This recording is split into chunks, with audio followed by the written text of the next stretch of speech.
Pada awal cerita ini kita bisa melihat seorang agen kepolisian yang bernama Dolly, di mana dirinya adalah orang yang menangani kasus tangan Tuhan ini. Ketika baru sampai di kantornya, Dolly ternyata mendapat seorang tamu yang sudah menunggunya sejak tadi sore, di mana orang tersebut adalah orang yang akan menguak semua fakta kasus tangan Tuhan ini. Orang tersebut bernama Fenton. Dia mengaku bahwa dirinya mengetahui siapa pelaku dari kasus tangan Tuhan, yang tidak lain adalah adiknya sendiri yang bernama Adam. Mendengar hal itu, tentu Agent Dolly tidak serta-merta percaya begitu saja. Untuk basa-basi, Fenton pun bertanya tentang foto Agent Dolly bersama ibunya. Tapi, Agent Dolly mengatakan untuk tidak mengalihkan pembicaraan dan fokus ke inti tujuan dia datang ke kantornya. Melihat keraguan dalam wajahnya, Fenton pun mulai menceritakan kronologisnya bahwa di malam itu dia mendapatkan telepon dari Adam adiknya. Lalu dia mengatakan bahwa iblis sudah mengambil alih dunia dan dia tidak bisa melenyapkan semuanya. Karena tidak tahan, Adam pun bunuh diri dan meminta dikuburkan di sebuah kebun mawar.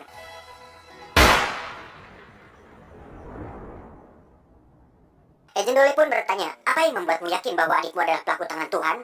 Fenton pun menjawab, aku memang tahu bahwa dialah pelakunya. Lalu dari situ pun kita semua akan diajak flashback ke tahun di mana mereka masih kecil. Summer 1979.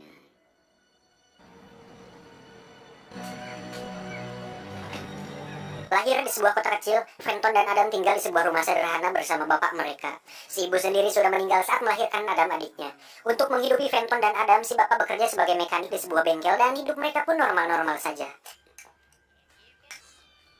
Sampai suatu malam si bapak membangunkan mereka untuk memberitahu sesuatu hal yang sangat penting, bahwa dia mendapatkan sebuah wangsit di mana dirinya diberi kemampuan untuk bisa melihat perbuatan jahat seseorang dan diutus untuk membunuh orang-orang jahat tersebut yang dianggap telah dirasuki iblis. An angel came to him and told him the truth of this world. The end of the world is coming. It's near. The angel showed me. Adam yang masih kecil pun iya-iya saja mendengar perkataan bapaknya. Sedangkan Fenton yang sudah bisa berpikir secara rasional melihat hal itu sebagai suatu penyimpangan. Namun karena dirinya masih kecil dan tak berdaya, akhirnya Fenton juga iya-iya saja mendengar semua perkataan bapaknya. Soon we'll all be in heaven. You've been chosen by God. My little boy's mind just couldn't take it. Sampai suatu hari saat si bapak pulang mengantarkan Fenton dan Adam ke sekolah, di tengah perjalanan dia mengatakan bahwa dirinya melihat sebuah cahaya yang menuju ke sebuah gubuk, di mana di situ terdapat sebuah kapak biasa yang diyakini merupakan senjata yang dikirim Tuhan untuk membunuh iblis yang berada dalam orang-orang jahat tersebut. Melihat hal itu, Fenton pun semakin miris melihat Adam dan bapaknya. Namun lagi-lagi dia hanya bisa diam dan tak melakukan apa-apa. Hingga saat esok harinya si bapak kembali memberitahu bahwa Tuhan kembali mengirim senjata kedua, yang dimana itu hanyalah sebuah pipa besi biasa yang lagi-lagi diyakininya merupakan senjata pembunuh iblis tersebut. Apa ratu anjir, di bengkel Bang Jawa juga banyak besi kayak gitu. Lanjut, pada suatu hari saat si bapak sedang bekerja, dirinya kembali mendapatkan penglihatan bahwa malaikat memberikannya daftar nama-nama orang yang sudah dirasuki iblis, dan mereka harus dilenyapkan dari muka bumi ini.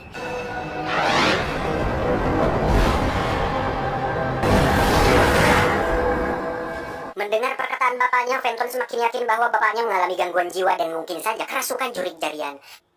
You'll see. Then you'll believe. Hingga tibalah saatnya si bapak menjalankan perintah Tuhan. Dia mendatangi sebuah rumah dan memukul wanita yang diyakini adalah iblis tersebut. Fenton dan Adam kecil pun diajak untuk menyaksikan eksekusi tersebut. Tapi sebelum itu, si bapak mencoba menyentuh si wanita dan melihat bahwa memang benar si wanita telah melakukan hal keji di masa lalu dan iblis dalam tubuhnya harus dilenyapkan.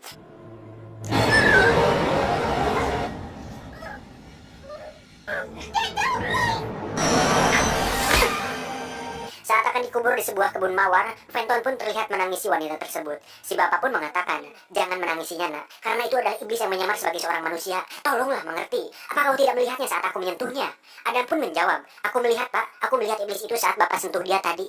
Melihat bahwa Adam sudah terpengaruh kata-kata si bapak, Fenton pun mengatakan bahwa dia akan menceritakan kejadian tersebut kepada orang-orang. Kemudian si bapak mengatakan bahwa jika kau mengatakan itu, maka salah satu dari kita akan mati. Malaikat memberitahukan itu sama bapak. Alhasil Fenton pun lagi-lagi hanya bisa diam.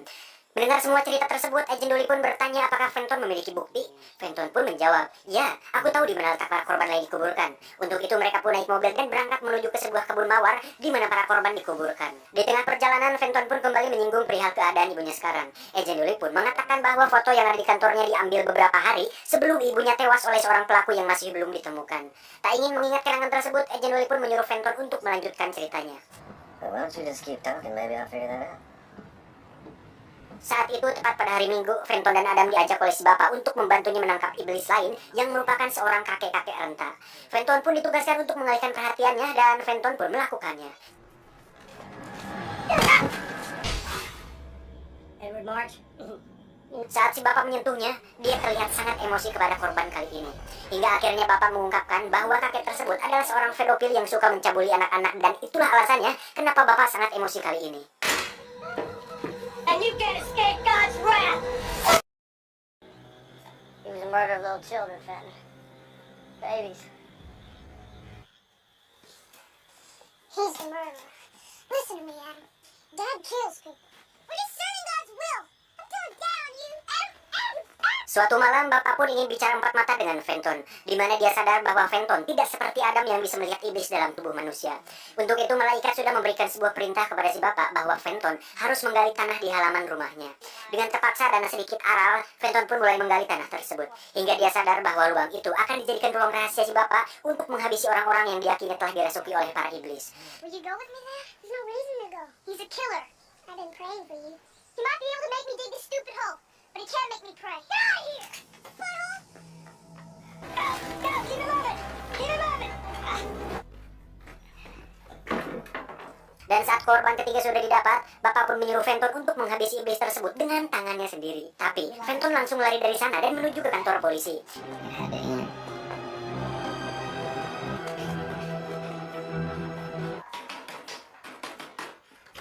Hingga saat polisi tersebut mengunjungi rumah si bapak mengatakan bahwa Fenton hanya mengada-ngada saja.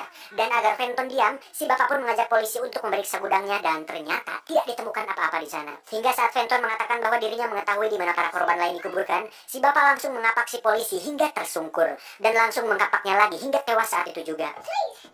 You gotta believe me!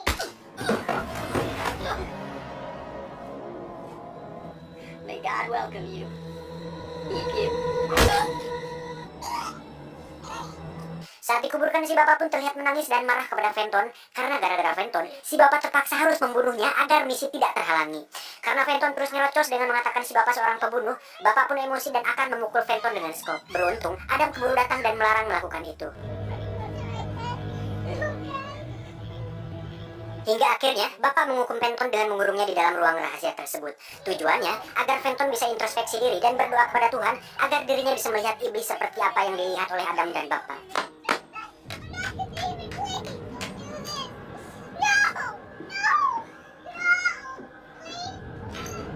7 hari Fenton dikurung di sana, tetapi dia masih tetap mempertahankan pendiriannya karena kebenciannya kepada sang bapak. On the seventh day. Has God spoken to you yet? There is no God. Setelah 2 minggu berlalu, akhirnya kebencian berubah menjadi kegilaan, di mana Fenton mengalami halusinasi seolah benar-benar melihat malaikat. Sang bapak pun terlihat sangat senang dengan hal itu dan merasa bahwa Fenton sudah siap untuk menjalankan misi tersebut. I saw God. What did God look like? I don't know how to describe. So did God tell you about the demons? Sorry, I ever doubted you, Dad. That's all behind us now. Tibalah suatu malam di mana target tersebut baru saja keluar rumah dan bapak berpura-pura bahwa ban mobilnya bocor.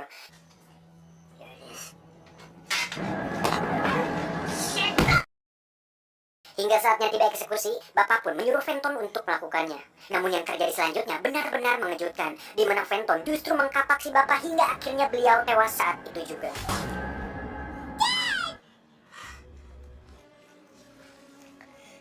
Ketika Fenton akan membebaskan korban tersebut, tiba-tiba Adam datang dan langsung mengapak pria tersebut.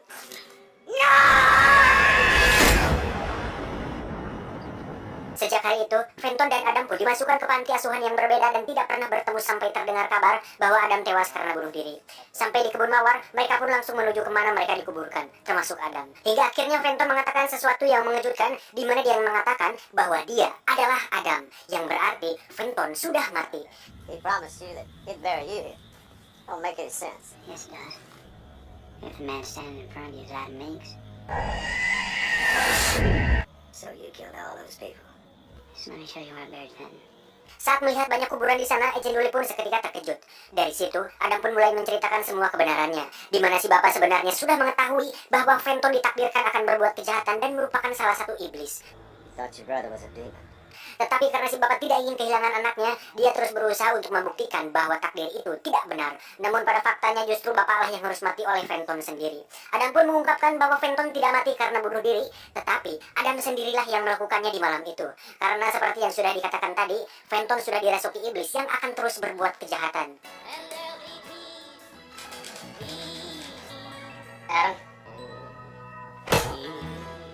Dan sampai sini mungkin kalian semua mengira bahwa yang dikatakan Adam dan si bapak adalah kebohongan. Namun pada faktanya itu memang benar terjadi. Karena ternyata si bapak dan Adam diberikan kemampuan untuk melihat masa lalu seseorang. Saat si bapak menyentuh para korban tersebut, Adam pun melihat hal yang sama. Di mana si wanita yang merupakan target pertama telah membunuh suaminya sendiri dengan menggorok lehernya tepat di atas ranjang. Kedua, si kakek yang merupakan seorang pedofil yang sudah menculik dan mencabuli seorang anak kecil. Dan korban-korban lain juga telah melakukan perbuatan yang sama. Sehingga mereka patut dimusnahkan dari muka bumi ini. Mendengar omong kosong tersebut, Agent Dolly pun mendorongkan pistol ke arah Adam. Tapi Adam kembali menyinggung perihal ibunya yang tewas dan tak ditemukan pelakunya. Merasa dituduh dan tersinggung, Agent Dolly pun mencoba memukul Adam. Namun hal itu berhasil dicegah dan justru Adam melihat kenyataannya, di mana Agent Dolly sendirilah yang telah membunuh sang ibu dengan tangan dia sendiri.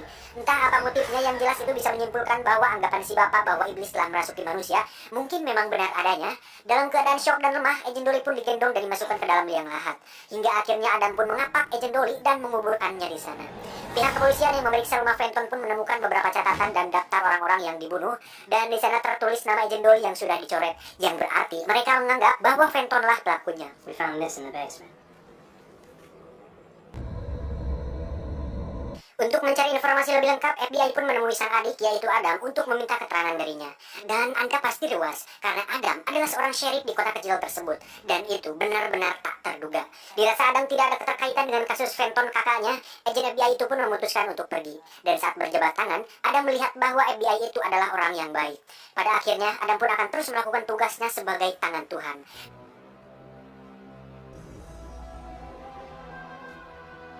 Tamat. Ending yang sangat membagongkan. Jika Anda ingin menontonnya secara langsung, mungkin Anda akan beberapa kali mengulang adegannya agar bisa memahami plot twistnya. Karena dalam film aslinya alurnya berkali-kali maju mundur dan sulit untuk memahami yang mana Fenton dan mana Adam. Tetapi karena saya memiliki seorang analis yang didatangkan langsung dari Mozambik, akhirnya plot twist tersebut bisa dirangkum dan mudah untuk dipahami. Dan kebetulan tim analis saya memang kebanyakan pernah kuliah di Oxford dan lulus dengan titel SPD, jadi tidak sulit untuk memahami hal seperti ini. Dan saya yakin kalian semua pasti sudah paham dengan alurnya, ya kan? Paham nggak? Enggak, Mama break dulu. Saya John, sampai jumpa di video selanjutnya. Ketombe Charles Darwin.